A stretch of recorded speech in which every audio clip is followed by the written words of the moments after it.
Bapak rahimakumullah, ikhwan akhwat fillah. Oleh karena itu Nabi SAW 13 tahun itu tidak diwajibkan sholat. Coba lihat, berapa lama Rasulullah berdakwah? 13 tambah 11. 13 tahun gak wajib sholat kecuali sekali semalam. Surat Al-Muzammil. Umil Layla, bangunlah malam hari, itu aja.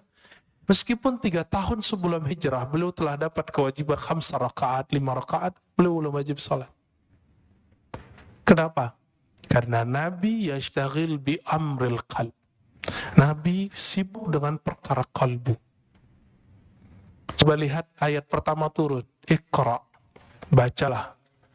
Surat Muzammil. Wazkurisma rabbik. Sebutlah nama Rabbmu. Menyebut nama Allah, membaca nama Allah, itu dengan kalbu baru terasa. Ya, baru pakai lisan.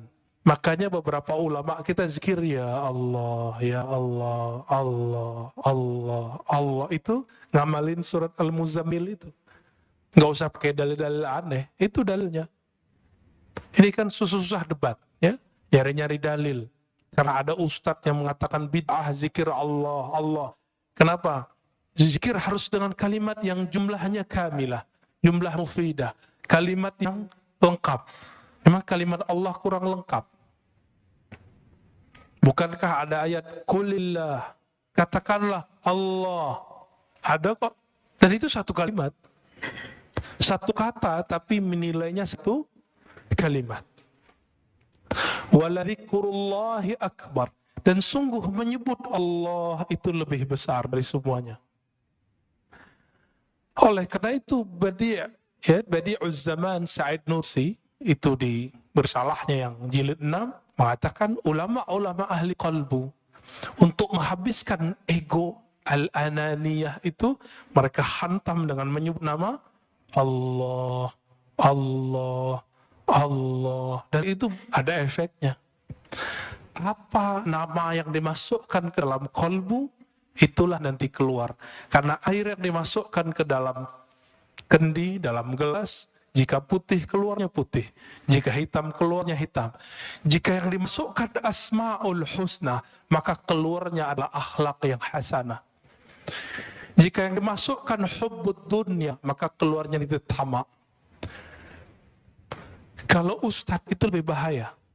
Dai itu kalau hasadnya ulama itu bawa dalil. Coba lihat di YouTube itu. Itu membedain orang hasad nggak hasad gampang di situ. Ya, terlihat isinya kebencian, kebencian, kebencian. Sebanyak itu ayat yang mengajarkan bahwa mukmin itu bersaudara. Ayo cari titik temu. Tapi dia mencari perbedaan. Kita susah-susah untuk mengislah orang, dia bermujahadah, berjuang untuk memecah orang.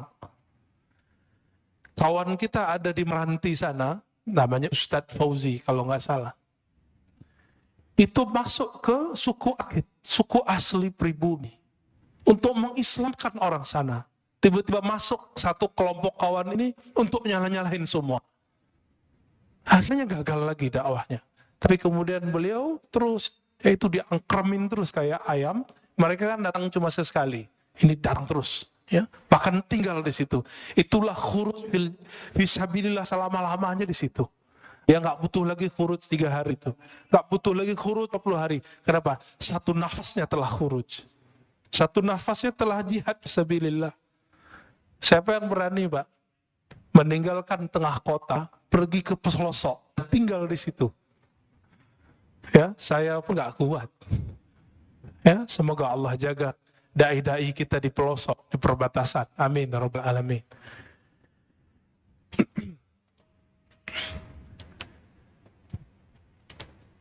Oleh karena itu, masyayikh kita mengajarkan zikir qalbu.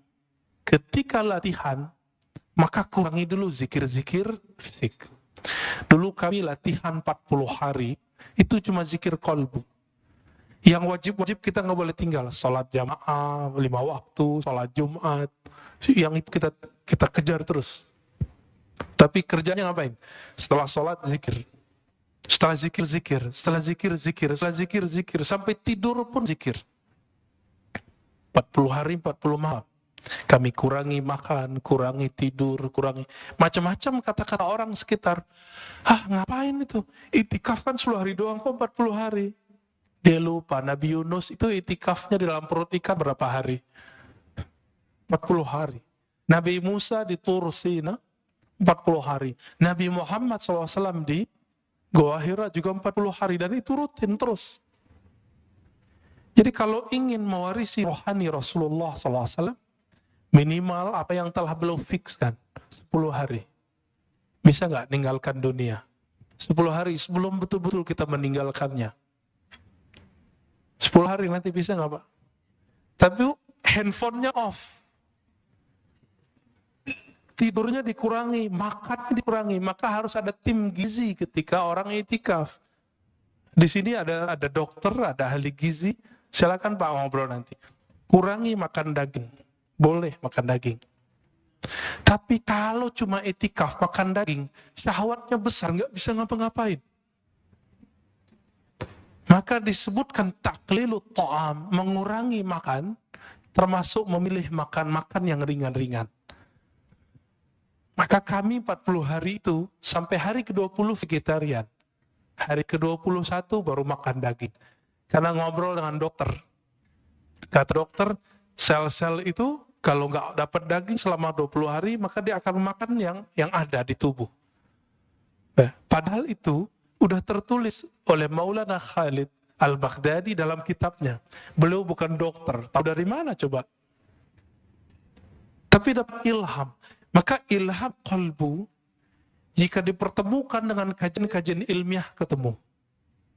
Karena ilmu itu dari Allah Ta'ala. Ilmu dari Allah. Allah yang disebut Al-Alim, sumber semua ilmu. Jika dipertemukan ilmunya orang belajar grammar dengan orang belajar manhaj qalbu sama. Yang mempertemukan namanya Imam Al-Qushairi. Punya kitab judulnya Nahwul Qulub, Nahwul Qalb. Grammar qalbu. Ada Pak kitabnya? Ya, kawan kita sudah buat disertasi S3 untuk itu.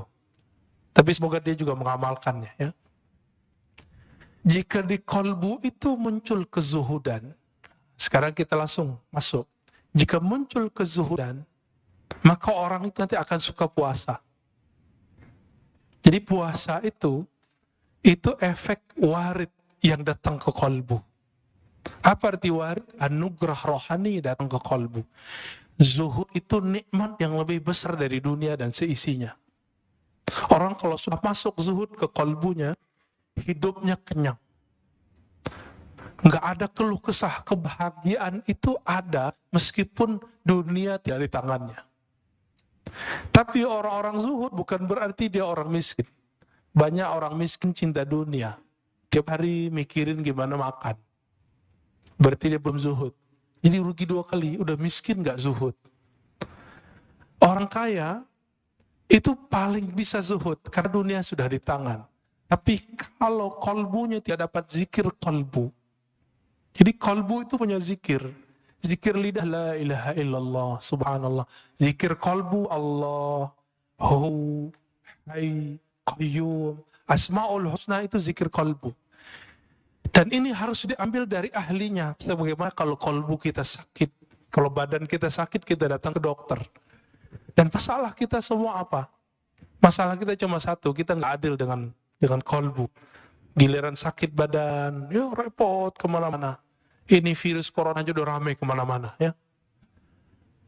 Tapi kalau ada virus kolbu, nggak rame. Udah berapa tahun nggak khusyuk? Udah berapa tahun tidak menikmati baca Quran? Kok nggak datang-datang ke ahli kolbu? Waras nggak sih? Gitu. Adil nggak? Ini yang disebut innallaha yuhibbul muqsitin. Maka Allah sebut orang-orang yang berilmu yang adil itu qa'iman bil qist. Orang-orang yang berilmu itu dia betul-betul adil terhadap dirinya. Kita nggak adil. Cari dunia dari pagi jam 6, pulang pun jam 8, 12 jam. Tapi cari akhirat Kita ajak setengah jam aja bilang apa? Ustaz, saya ini sibuk. Ada seorang ibu-ibu minta diajarkan zikir, kita ajarkan zikir. Terus bilang, Ustadz, nggak ada zikir yang ringan, saya ini sibuk. Saya tanya, ibu umur berapa? 70. 70 karyawati, pragawati. ASN. Enggak, terus apa sibuknya? Bingung juga dia. Berarti selama ini kita ini sok sibuk. Dan semua orang mengundur amalnya sampai dia udah tua.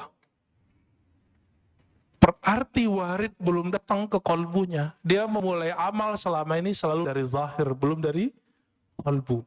Maka Imam Bahauddin Syah Naqsyaband mengatakan apa? Ketika orang sibuk dengan perkara zahir, maka kajian zikir pertama kami adalah zikir kolbu. Bidayatu tariqatina, nihayatu turuq. Awal dari cara zikir kami adalah akhir dari semua zikir yang dipelajari oleh orang-orang di luar. Itu manhaj beliau. Jadi orang kalau sudah sibuk zikir, salat baru zikir kolbu. Kalau beliau enggak, kolbu dulu. Kenapa? Ala wahyal qalb. Inilah zikirnya ulama-ulama ahli kolbu. Jika masuk ke kolbu itu al-hirs. Hirs itu ada kesukaan, kerajinan, ya, ada perasaan senang. Maka orang ini akan rajin tahajud, rajin sedekah, rajin semua zikir itu kayaknya ringan di tangannya, ringan di lidahnya. Bapak saudara makan Allah, dulu seorang kawan saya berdoa, Allahumma adim alaina zikrak. Ya Allah, dawamkan zikir kami kepadamu. Saya tegur, jangan doa begitu. Yang Nabi ajarkan, Allahumma a'inni ala zikrik. Ya Allah, bantu aku menyebut namamu. Karena Nabi tidak pernah mengajarkan, ya Allah, dawamkan zikir di kalbu kami. Itu mustahil kecuali Rasulullah sallallahu alaihi wasallam. Dalam sholat pun kita masih ingat selain Allah Ta'ala. Jika yang datang di kalbu itu syauq, rasa rindu yang dalam, maka orang ini biasanya zikirnya mulai bergerak. Nah, zikir ini yang jarang datang ke kita. Minimal gerak matanya nangis, itu zikir rindu. Jadi rindu itu datang dulu ke kolbu, baru saat dia berzikir ada rasa nangis.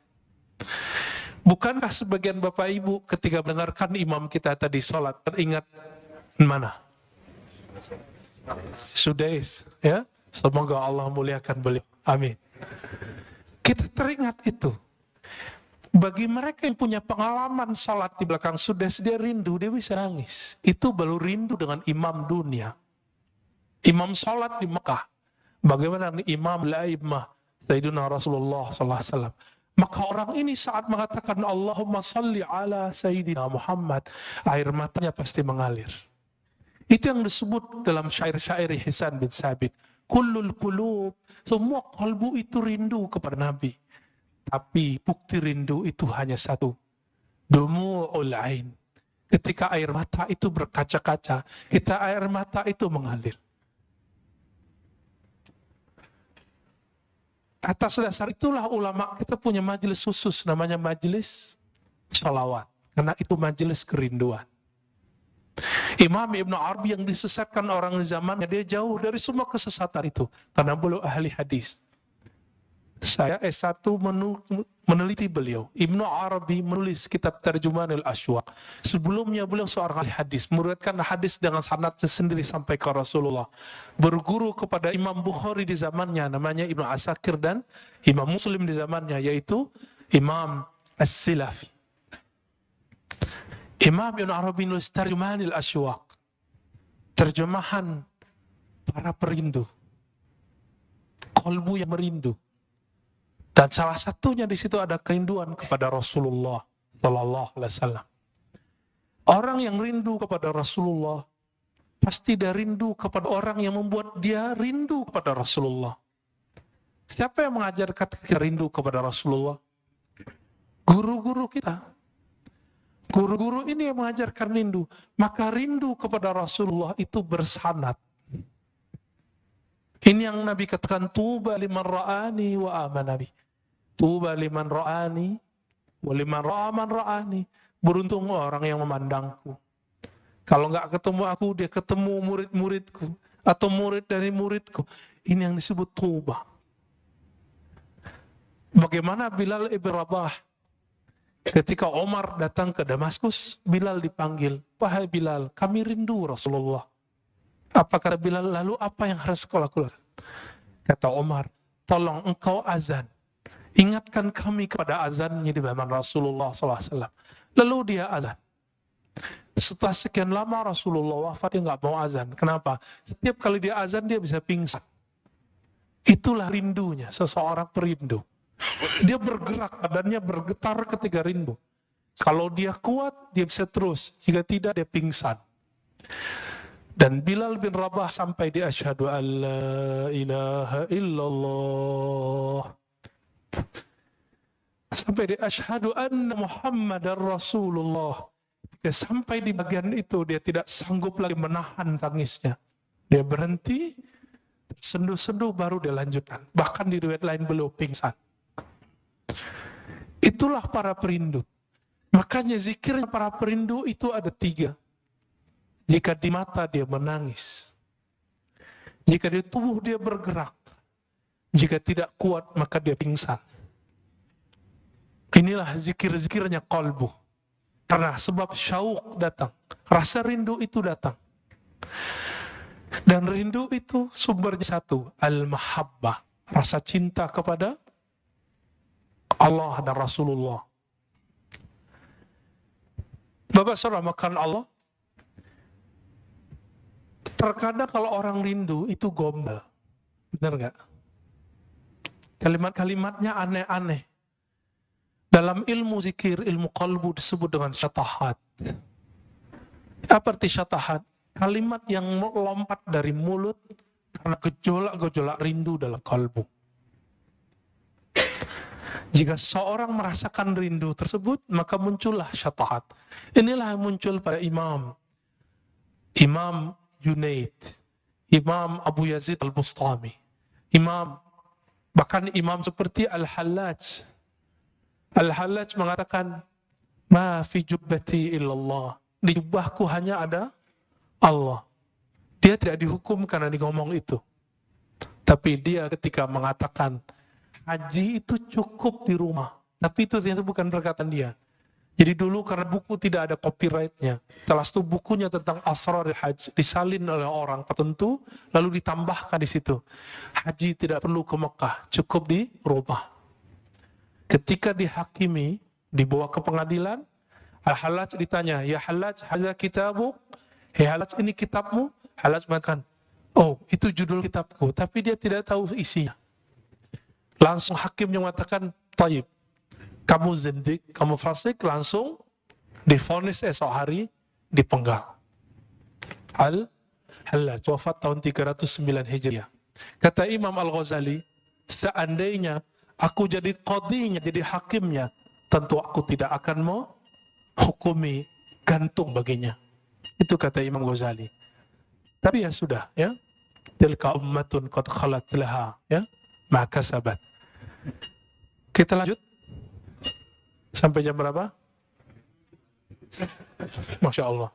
Nanti sholat syuruknya diundur ya. Ngaji lebih afdal daripada sholat. Imam Ibnu Majah meriwayatkan dari Nabi SAW bahwa mempelajari satu bab ilmu lebih afdal dari sholat 100 rakaat. Ya. Baik. Jika yang muncul di qalbu itu al-khawf, dia juga nangis. Apa arti khauf? Rasa takut. Tapi bedanya, al-khauf ini beda dengan syauq. Jika syauq bikin orang bergetar, tapi kalau khauf tidak, bikin orang diam. Ada lagi raja. Raja itu harap. Jika orang berharap, Allah menerimanya. Bapak saudara makan Allah, kita ini semua punya dosa. Benar nggak? Mulai dari ujung rambut sampai ujung kaki. Tapi apakah dengan dosa itu kita berhenti beramal? Enggak. Masih ingat Salahuddin Al-Ayyubi? Salahuddin Al-Ayyubi, seorang pejuang hebat, raja di zamannya, sultan, itu pernah meminum khamar. Kata Imam Zahabi dan Siyar A'lamin Nubala, kana yashrabul khamr. Dulu Salahuddin ini enggak sholah, enggak bagus. Ngapain dia? Namanya kan Ayub atau Yusuf ya. Salahuddin ini dulu suka minum khamar. Orang kalau minum khamar pasti zina. Orang zina ya lanjut judi semuanya lengkap. Nakalnya bukan main. Maka jangan, kalau ada anak muda hari ini malam-malam kita lewat, dia minum khamar, dia jahat, jangan benci dulu. Siapa tahu nanti dia jadi mujahid fi sabilillah. Jangan benci dulu. Ya, tadi kita pas lagi nyetir, tiba-tiba ada yang ya anak orang pakai motor truk, ya suka-suka dia. Saya mikir jangan-jangan ini Salahuddin menghibur diri. Biar husnuzan, biar gak benci, siapa tahu. Kita punya sahabat dulu peminum, suka narkobaan, sekarang Masya Allah amal zikir banyak. Bahkan ada yang sudah menjadi ustadz, banyak ya. Jadi jangan hukumi orang dengan waktu dia bermaksiat. Siapa tahu itu maksiat terakhirnya. Jangan pernah sucikan orang dengan amalnya. Siapa tahu itu amal soleh terakhirnya. Besok dia maksiat terus. Tapi semoga itu tidak terjadi.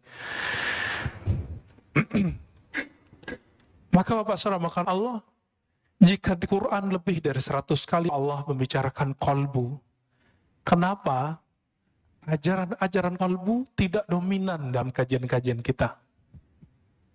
Yang dominan apa? Kajian fikih, sunnah, bid'ah. Ingin mempergi kalbu, tapi yang terjadi keras kalbu. Ini coba aja. Kita bertahun-tahun ngaji sunnah bid'ah. Apa yang terjadi? Kalbu keras. Keras bukan main. Karena Rasulullah awal ngajar orang bukan ngajar sunnah bid'ah. Yang pertama diajar oleh Rasulullah apa? Qalbu. Jadi kalau ada orang sibuk dengan sunnah bid'ah, dia salah berguru. Tapi kalau sudah selesai belajar qalbu, baru belajar itu. Jadi saya berbeda sedikit dengan banyak orang. Orang mengira belajar tasawuf itu setelah belajar fikih. Enggak. Bagi saya belajar tasawuf dulu, belajar fikih. Baru belajar akidah lebih awal ya. Akidah, tasawuf, fikih. Kalau enggak, yang terjadi nanti debat. Suatu kali Imam Fakhruddin Ar-Razi, pengarang kitab Mafatihul Ghaib, datang ke seorang ahli qalbu. Lalu ahli qalbu itu menyindir Fakhruddin yang punya tafsir sepanjang tangan saya ini. Namanya Mafatihul Ghaib. Dia mentafsir Bismillahirrahmanirrahim 1 jilid. Ini di sini ayat sudah berapa turun di sini, ya. Tapi beliau mentafsir Bismillah satu jilid.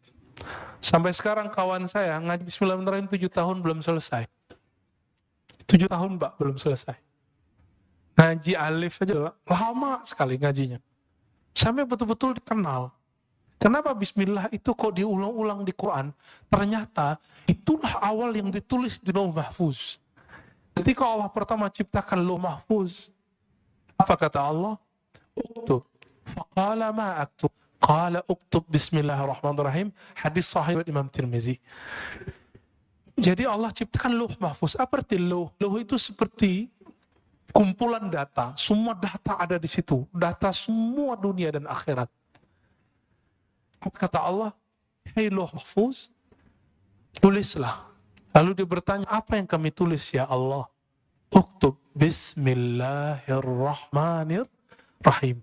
Maka mengkaji Bismillahirrahmanirrahim, mengkaji semua makhluk. Selesai Pak semua. Rahman itu semua makhluk. Rahim khusus wali-wali Allah. Kekasih-kekasih Allah. Nanti lain waktu cari gurunya ya. Ada yang pakar ilmu ini.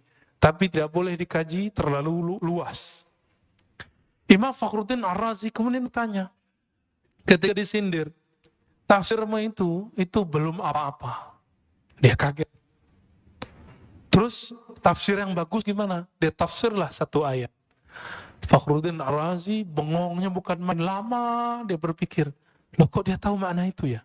Kok saya udah baca buku, mungkin ratusan ribu lembar dia baca buku, kok nggak paham itu? Akhirnya ditanya, wahai Tuan Guru, apa cara engkau memahami kitab Allah dengan rahasia-rahasia tadi? Apa jawaban sang imam? Wahai Fakhruddin Ar-Razi, utruk ri'asah wazhad anid dunya. Tinggalkanlah riasah, kepemimpinan, baik jabatan-jabatan keulamaan, tinggalkan itu dan zuhudlah dari semuanya. Tapi apa kata beliau? Oh, kalau itu saya tidak sanggup. Ya sudahlah. Maka tidak turun ilmu itu kepada beliau. Turun ke siapa? Turun ke orang setelahnya. Imam Ibnu Athaillah, inilah kitabnya. Ya, turun lagi ke orang setelah Ibnu Athaillah, namanya Ibnu Ajibah, ya. Ada tafsir qalbu. Semoga nanti ada ahli tafsir yang mengkaji tafsir itu. Amin ya rabbal alamin, ya. Selama ini kita lihat tafsir itu banyakkan hafalan. Ayat ini dijelaskan ayat ini, itu biasa. Itu namanya ilmu munasabat. Ilmu mencocokkan satu ayat dengan ayat yang lain. Kalau cocok, kalau nggak cocok gimana? Karena ilmu cocokologi hari ini betul-betul sangat dahsyat, maka banyaklah ustadz cocokologi. Padahal yang cocok itu adalah ilmu qalbu. Karena Quran itu dia untuk qalbu. Allah itu ketika mengatakan, ya ayyuhallazina amanu, hai orang-orang beriman, iman di mana naruhnya? Di qalbu atau di badan?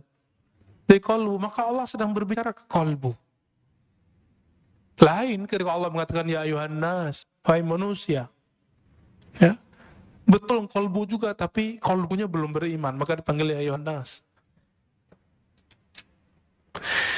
Berdasarkan beda-bedanya apa yang datang ke qalbu, maka berbedalah amal. Beda apa amalnya? Antara Nabi Adam dengan Nabi Nuh beda nggak doanya? Beda. Nabi Nuh dengan Nabi Ibrahim beda zikirnya. Nabi Ibrahim dengan Nabi Musa beda zikirnya. Nabi Ibrahim apa zikirnya waktu dilempar ke api? Hasbiyallah wa ni'mal wakil. Cukuplah Allah sebaik-baik yang mengurus melindungiku. Itu api zahir. Apalagi api dunia, api syahwat. Maka salah satu cara terapi orang untuk melemahkan syahwatnya adalah, mengendalikan syahwatnya adalah hasbiyallah wa ni'mal wakil. Atau hasbunallah wa ni'mal wakil. Dizikirkan 450 kali setiap hari. Ini zikir yang diajarkan Maulana al-Imam Abul Hasan Syazili. 450 itu dikit, Pak. Orang bisa handphonean, smartphone, bisa Instagram di setengah jam kok. Baca hasbunallah wa ni'mal wakil itu paling 15 menit beres. Itu qalbu udah kenyang itu. Ini yang diwariskan para nabi. Siapa yang zikir hasbunallah wa ni'mal wakil, dia akan menjadi pewaris Nabi Ibrahim. Siapa yang zikir la ilaha illa anta subhanaka inni kuntu minaz zalimin, dia telah mewarisi rohani Nabi Yunus. Kenapa Nabi mengatakan al-ulama warasatul anbiya? Setiap ulama itu dia mewarisi rohani para nabi. Nabi tidak doktor. Nabi tidak baca kitab. Nabi baca yang di kolbunya. Maka orang yang mewarisi kenabian itu mewarisi kolbu Nabi sallallahu alaihi wasallam. Maka jangan andalkan gelar-gelar kita. Udah lewatin semua itu. Tanya ke dalam kolbu, aku mewarisi Nabi siapa? Dan orang yang disebut kutubul awliya, wali paling poros, yang keberkahan bumi itu karena doa-doanya. Jika Imam Ibrahim bin Adham mengatakan, ya ashabal hadis, wahai ahli hadis, tolong doakan kami. Bikum tudfa'anna al-masaib. Karena kalian musibah-musibah Allah jauhkan dari kampung kami. Oleh karena itu para imam kita sebagai disebut oleh Imam Zahabi mengatakan aqrabu turuq ilallah al-hadis, talabul hadis. Salah satu jalan pintas menuju Allah adalah belajar hadis. Karena Allah belajar hadis nyebut sanad dari fulan, dari fulan, dari fulan, dari Nabi, dari Jibril, dari Allah Ta'ala. Itulah sanad Quran, sanad hadis Qudsi, sanad hadis Nabi Sallallahu Alaihi Wasallam. Imam Ahmad mengatakan, Al-qurbu ila Rasulillah, qurbun ilallah. Orang yang punya silsilahnya dekat ke Nabi, dia telah dekat kepada Allah Ta'ala. Maka Bapak Saudara, karena awal qalbu itu beragam yang datang, maka di antara ulama itu ada yang ahli ibadah. Kenapa? Yang muncul di qalbunya hirs, doyan ibadah. Nah, ini yang terjadi pada kawan-kawan saya yang senang khuruj, ya, senang wiridan. Jangan salahkan dia. Tegur saja dia kalau kelebihan. Ya, mungkin dia beramal tidak dengan ilmunya. Dia lupa kalau punya anak istrinya. Ya, tegur aja baik-baik, kasih nasihat. Jangan depan orang. Ketika yang masuk ke qalbu itu asyauq, maka orangnya akan suka berdendang, bersyair, bersolawat. Maka muncullah dalam peradaban Islam Barzanji. Muncullah syair-syair Imam Ibn al-Farid. Ya, muncul semua itu. Maka syair-syair di Jawa muncul Macapat, ya, yang mau copot, ya, itu yang dari Sunan Kalijaga. Itu wali Allah besar, Pak. Beliau berguru kepada ulama keturunan Samarkand, Syekh Mahudum bin Ibrahim, yang kita sebut dengan Sunan Bonang. Saya ziarah ke kuburan beliau yang di Bawean. Itu yang asli, Pak, di situ insya Allah. Yang di Tuban itu mungkin petilasannya, wallahu alam. Ya. Kalau orang pakai kolbu, dia tahu tuh. Ya. Kawan saya tanya, kok aku sering ziarah ke Tuban, kok nggak ada efek apa-apa ya? Biasanya kita kalau assalamualaikum tuh ada rasanya. Oh, dia lagi nggak di tempat gitu. Akhirnya saya doa, ya Allah tunjukin saya di mana aslinya. Ternyata setelah itu diundang oleh salah satu guru kita, Buya Abdul Halim, ya, yang punya istri di sana. Udah ke sana, Pak? Udah ke sana, Pak, ya. Ya. Datang ke sana itu dahsyat sekali. Tapi jangan lupa ziarah. Karena di sana manisnya dari situ. Sampai di sana ternyata Buya Abdul Halim belum pernah ziarah. Saya tanya, Buya, anterin saya, ya. Di sini ada 2. Bukan yang di tepi pantai, yang di hutan, saya bilang gitu. Ya, akhirnya kita ke hutan. Enggak, hutan-hutan amat kok, Pak, hutannya kecil kok, ya. Masuk dan itu terasa nikmat, terasa ada kontak batin. Karena jangankan para wali, para syuhada pun mereka tidak mati. Wala taqulu liman yuqtalu fi sabilillahi amwat. Dan itu hanya dirasakan oleh ahli qalbu. Cinta itu hanya dirasakan oleh orang yang cinta. Sebenarnya benci dirasakan oleh orang-orang yang hasad. Maka kebeningan kolbu akan bisa merasakan ahli-ahli kolbu. Coba rasain, Pak. Guru kami berpesan makna hadis, Zurul kubur fa innaha tuzakkirul maut. Ziarah kubur karena itu bisa mengingatkan kepada kematian. Lintas dimensi, langsung maksudnya. Maka orang yang suka ziarah kubur, rohaninya akan tembus ke dimensi yang lain. Masuk ke alam-alam yang lain. Sadar atau tidak? Tapi kalau udah jauh dari kubur, membid'ahkan kubur, menyebut orang ziarah kubur, kuburiyun, maka siap-siap kamu nanti ketemu Rasulullah. Rasulullah akan memarahi dan hardik kemudian mengatakan, aku sayyidul kuburiyin. Akulah orang yang paling sering ziarah kubur. Nabi ziarah kubur kapan, Pak? Malam. Dan hampir setiap nginap di rumah Aisyah radhiyallahu ta'ala anha. Berani bilang Nabi sayyidul kuburiyin, menyembah kubur. Hati-hati, pemuja kubur, hati-hati. Ya, semua yang kamu lafazkan Allah hisab. Kalau kolbu nggak nyampe, nggak usah ingkar. Imam Sya'rani telah nulis berkali-kali fakta beliau. Kalau kamu tidak paham, jangan ingkar. Sekali kamu ingkar, haramallahu alaika.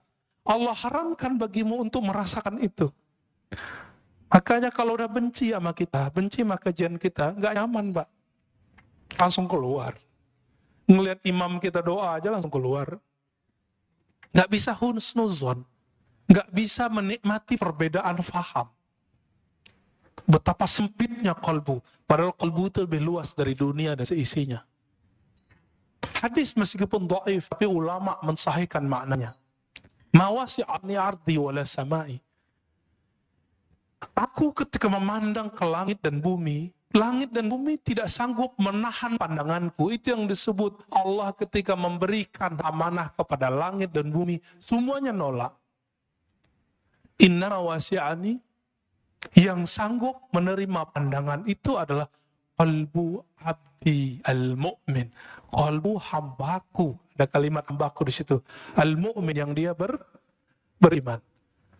Makanya orang-orang yang beriman ini qalbunya lapang, hidupnya tenang, pikirannya Masya Allah, ya, nggak ada kepanikan di qalbunya, ya, nggak rusuh. Bapak saudara, karena Allah, maka di antara mereka ada yang zuhud, karena yang datang qalbunya kebencian dunia. Di antara mereka ada yang muridin, ada yang wara, ada yang arif. Puncaknya nanti arif. Nanti tanyalah ke Kiai Ahmad Shadiq, itu arif itu apa sih? Ya? Atau ke kiai-kiai yang lain, ada siapa? Kiai Luqman ya, ngajar di sini juga. Ya, Kiai Luqmanul Hakim. Nah, itu orang-orang ahli kolbu semua. Sebenarnya beberapa banyak masih ahli kolbu. Silakan dicari sendiri atau tanya ke ahli kolbu siapa mereka.